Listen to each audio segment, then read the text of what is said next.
Carla, C-A-R-L-A, Hogan, H-O-G-A-N. And yourself, sir?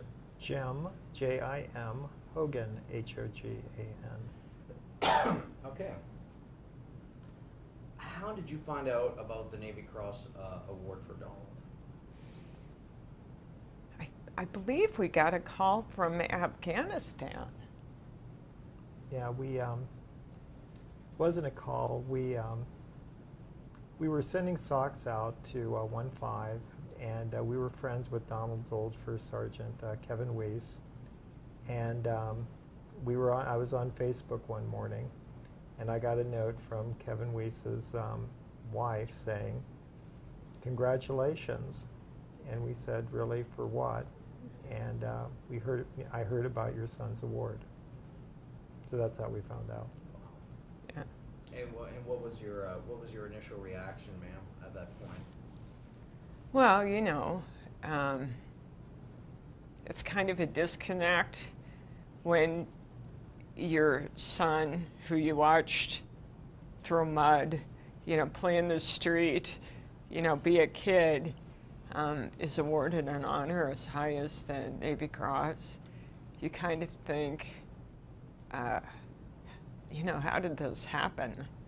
You know, I'm of course pleased beyond words that people, the Marines recognized his sacrifice. I mean, it means a lot. One of the things you worry about when you lose a child in battle is that people will forget, he'll disappear. And this is a way of knowing that he won't ever disappear.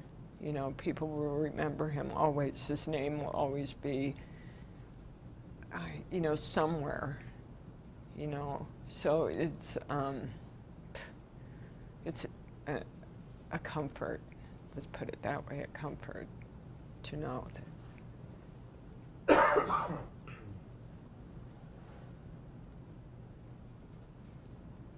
When did Donald first express interest in joining the Marine Corps?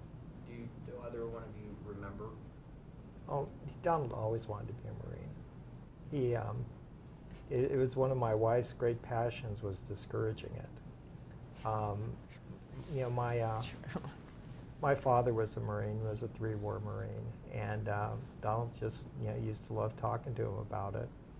My dad used to give him his leatherneck magazines, and you know, we never really thought anything about it until my cousin was the operations officer on the Boxer, and we went there on a family day, and they had a large, you know, Marine static display there, and we couldn't find our son, and Carla finally tracks him down at the static display, and she apologizes to the Marine there, saying, "Oh, I'm sure he's just monopolizing all your time," and he says, "Ma'am, I hate to say it, he knows more about some of these weapon systems than I do." So, I mean, it was really kind of a given that, you know, if he got his way, that's where he was going to go. And how old was he at that time? Maybe 8 or 9 years old. But he'd been pouring through these leatherneck magazines, looking at all the guns and stuff. I mean, this was just what caught his interest, was camouflage and weaponry. You know, that was pretty much it, you know. Yeah. Is the mic falling out? It is a little bit. Yeah. Are we getting good sound on all the levels? Yes, you're still getting good sound. Okay. I didn't realize I was being so animated. No, that's fine. Just watch it from that side. And the conversation is between us, so not just. Oh, okay. Otherwise, it makes it look like you're looking off camera to something else. Oh, okay. All right. So when did he show up at home and say, "Hey, Mom and Dad, I'm joining the Marine Corps. I've gone through recruiters, I've depped, and I'm shipping on, you know, a year from now if it was still in high school." When was that? Well, he didn't really show up at home and tell us that.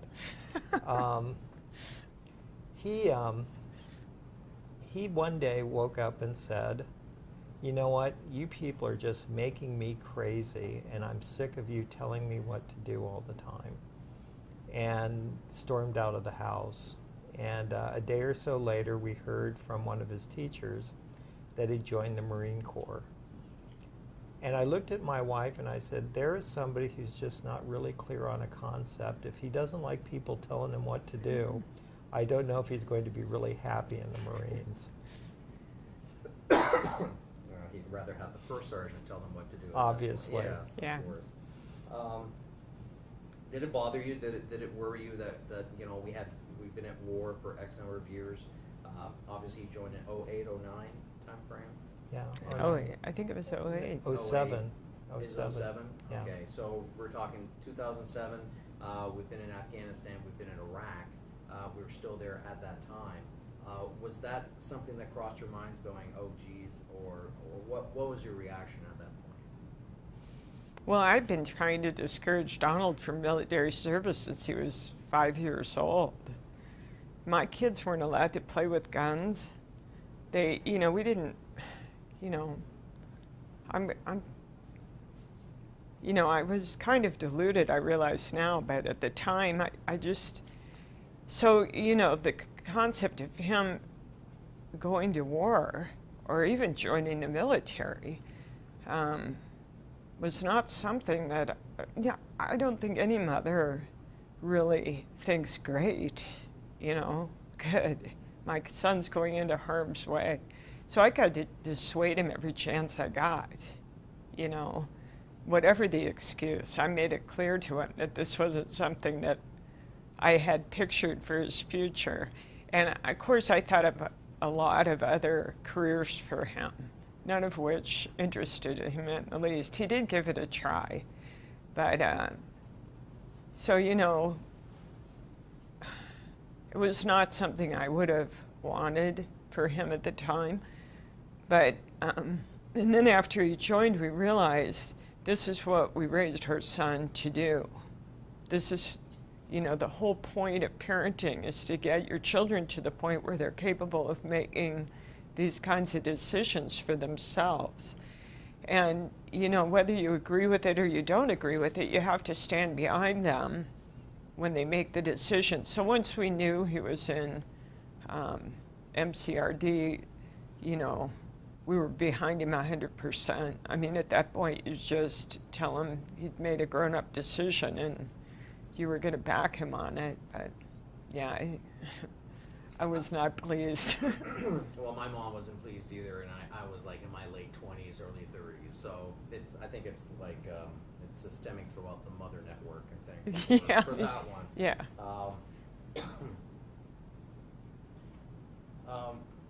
What was Donald like before he became a Marine? What was he like as a person? What did he like to do? Okay, we know about the Leatherneck magazines and all things weapons and Marine Corps related, but was he athletic? Did he have a lot of friends? Was he kept to himself a lot? What was he like as a person? I think Donald was pretty much like any kid. He was pretty happy-go-lucky. He wasn't a great student. Just didn't really interest him that much. But he liked to bodyboard. He played soccer when he was a kid. He had a real love affair with food. He never met a meal he didn't like. He liked to cook. He he had a bunch of friends. Mm-hmm. He was just, one of those kids that just kind of wandered along having fun for most of his life. You're very even-tempered, I would say, and kind of happy-go-lucky, a little bit too happy-go-lucky, like who cares kind of a kid. But he was he loved the ocean. He was a water kid hanging by the beach, loved to hike, loved being outdoors. He was more of an outdoor kid than he was an indoor kid. He had a bunch of friends. He was just, I would call him really average kid. He wasn't particularly great at anything, but he was up for whatever was going on. He liked sports just fine, or he liked hanging out in the neighborhood with all the other kids just fine. And he was just kind of an easygoing kid. What was How much did you know? When did you find out that Donald was going to be deployed to Afghanistan? We found out probably, I'd say 3 or 4 months after he joined the fleet. You know, originally they had talked about deploying to Iraq, and then the word came down that they were going to Afghanistan. And, you know, he talked about the fact that they were, getting ready to train for that environment. And he said that everybody was excited. They were a little concerned as to where they were going because they'd heard that from some of their friends that there wasn't a lot going on in Afghanistan at the time. But as their training started developing, it became very evident that where they were going, they anticipated there would be something going on.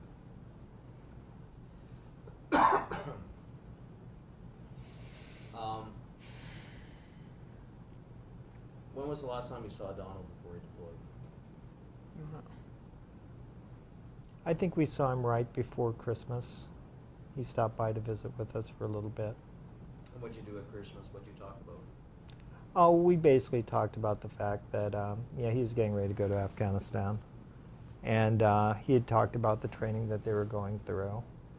He said that there was some concern because of the fact that some of the units that they had talked to had suffered some casualties, but he was pretty confident that that they were going to be able to do what they set out to do.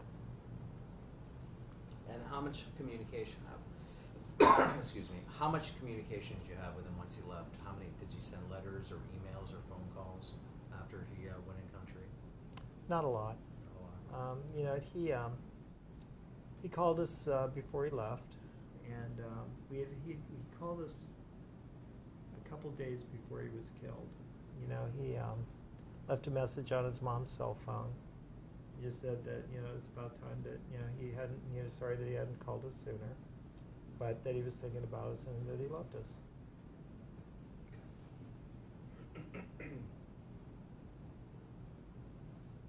How did you learn the news that Donald had died? We had 3 Marines show up on our doorstep. We had just gotten back from a run, and the door rang, and the way that it's set up, you can see after about 5'11", 5'12" inches, and I saw a garrison cap, and I knew it wasn't good news. And we had a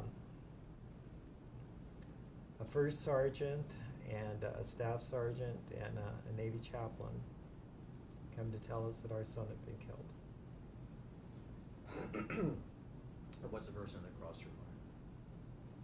Well, my dad used to be a casualty officer. I knew exactly why they were there. My son had been killed.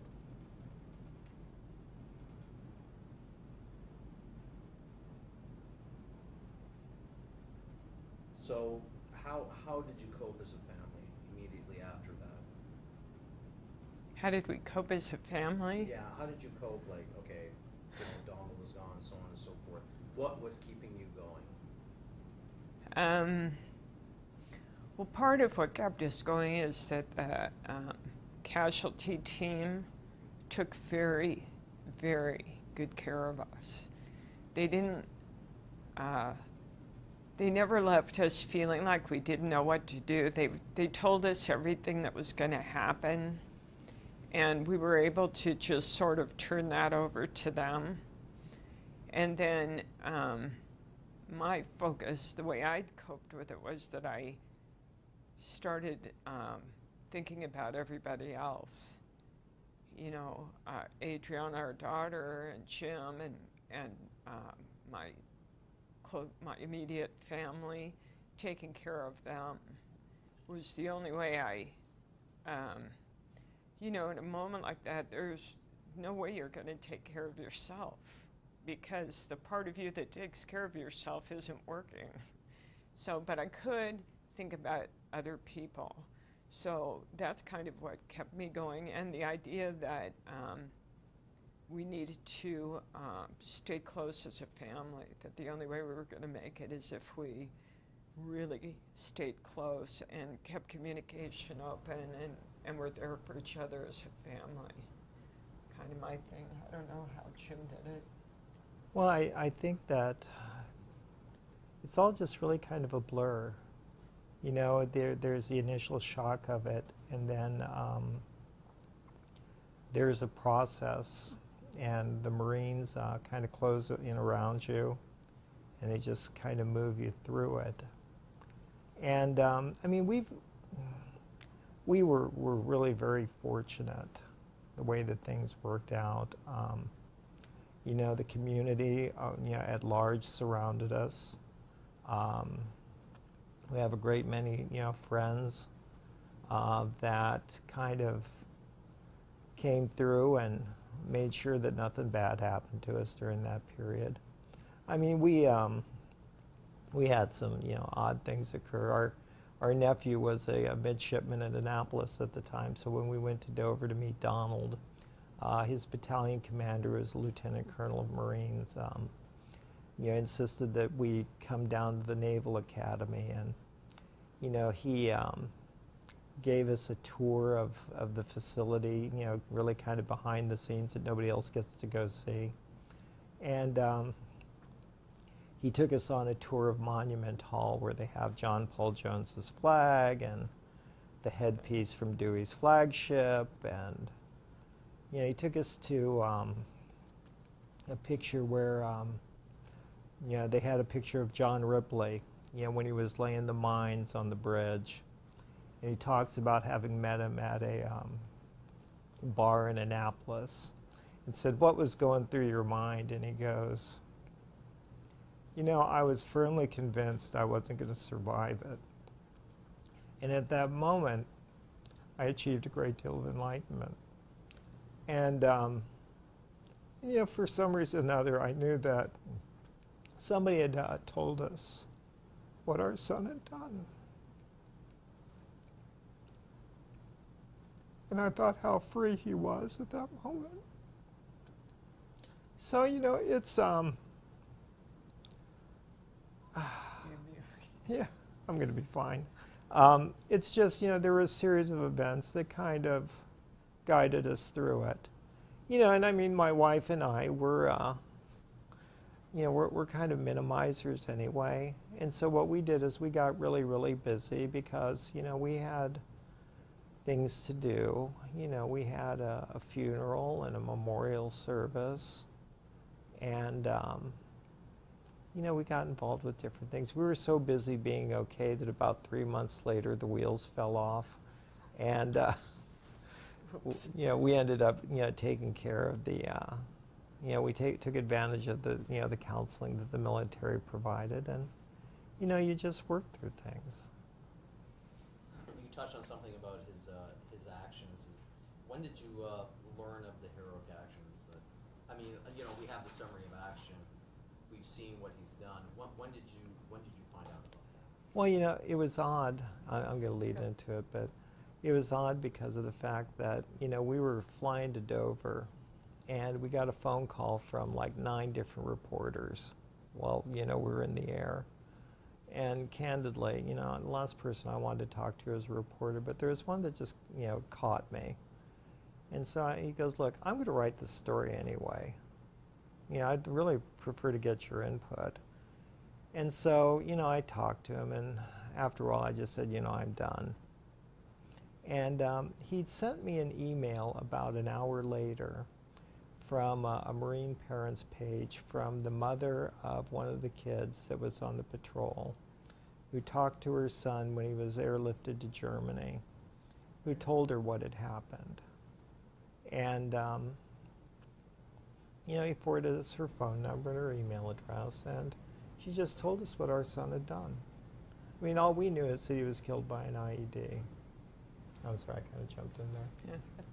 No, I didn't know that was what our connection was, but we were getting updates all through that first week, really, from the guys that had been wounded and evacuated out through their parents.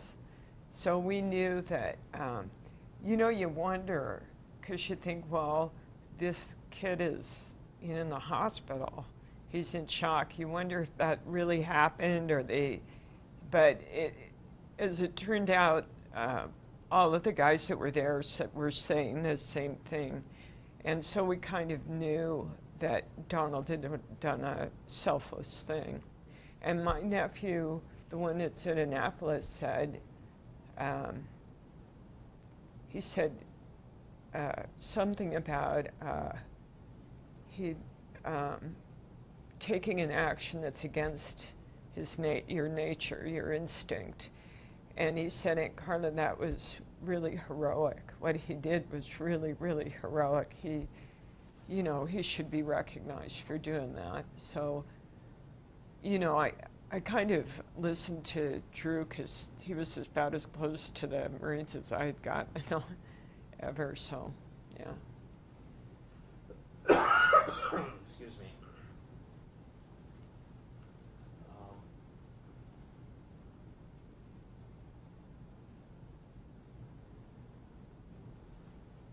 Donald's being honored with the Navy Cross. Barracks is being dedicated in his honor. Do you, in your view, do you think these honors match the caliber of individual that he was? The caliber of, sorry? Individual that he was. His values and his personality and what he believed in. I think that he'd be embarrassed. Donald was not really big for being in the public eye.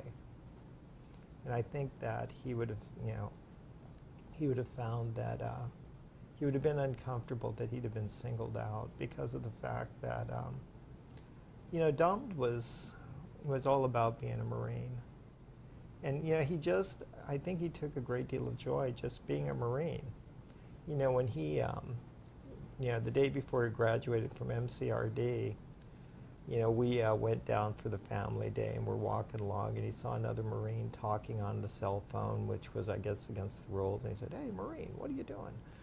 And the guy goes, "Oh, sorry, thank you." I mean, he just liked, being part of it. I think he would have enjoyed having the barracks. I think he would have liked the fact that a bunch of other Lance Corporals were living in a building that was named after him. But I don't know that he would have thought that he did anything out of the ordinary. Yeah, I think we kind of feel, I'm really honored to have Donald remembered. But it doesn't exceed the honor that I feel just being able to be a part of the Marines. I realize that, most of these guys are every bit the kind of person Donald was. Every single one of them has impressed me with the quality of their character. And I just, that because of just circumstances, because of just the timing, because of just where he was given an opportunity to, that very few of us get to prove our mettle. But I don't want the guys he was with, the guys he served with, to feel that in some way he was a superior Marine. He was a Marine. And what I feel the honor really represents is who Marines are.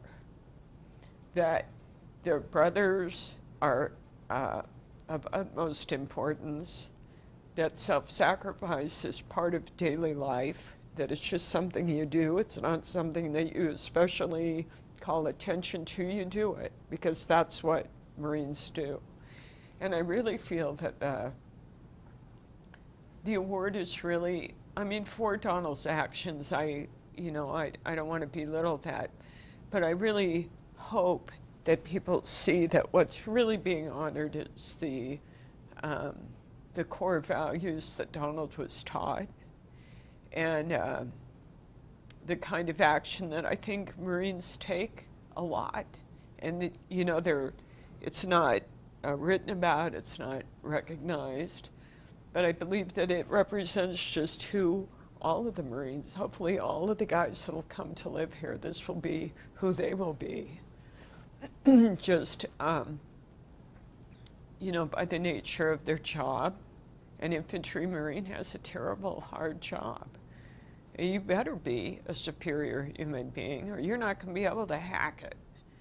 So, you know, I hope that it's seen as what it is, which is a symbol of a kind of integrity that is common in the Marine Corps. It's uncommon in daily life. I hardly ever see it at Albertsons or the dry cleaners, but here it's part of daily life. This is the society you gentlemen are lucky enough to live within. It's an amazing experience.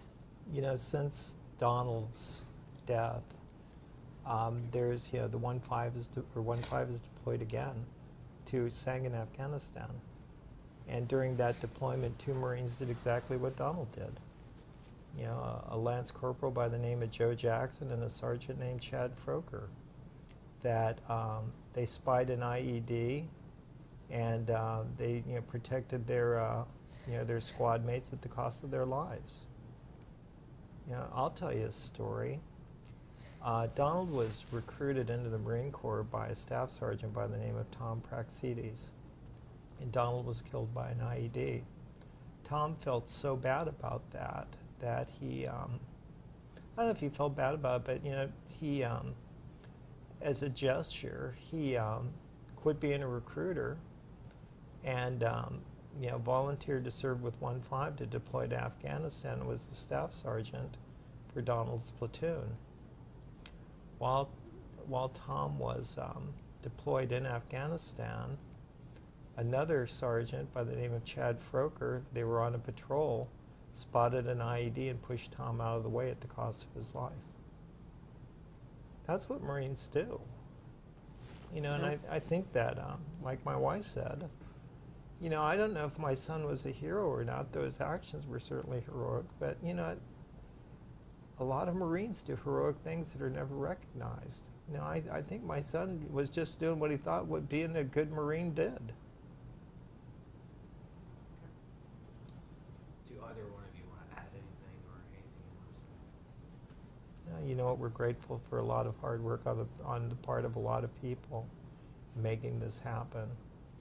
You know, it's nice to know that our son was so well thought of and so well regarded by the people that he served with, that they wanted to make sure that this came about. And I want people to know how grateful we are that we've been made a part of the Marine Corps family, how honored I am, and how much consolation I get just by being allowed to be a part of the Marine Corps. What little part, you know, they won't let me join, but just to be with Marines is like fills my soul. I just love hanging out down here, and I'm grateful to all of the guys for just making us feel at home here. It's a real privilege for us. You know, we lost a son. We gained about 1,200 of them in return. And you know, they're kind of like our son. They don't call regularly, and they don't listen to us when we talk to them, but, you know, we love them just the same. All right. Okay. Okay. Thank you very much.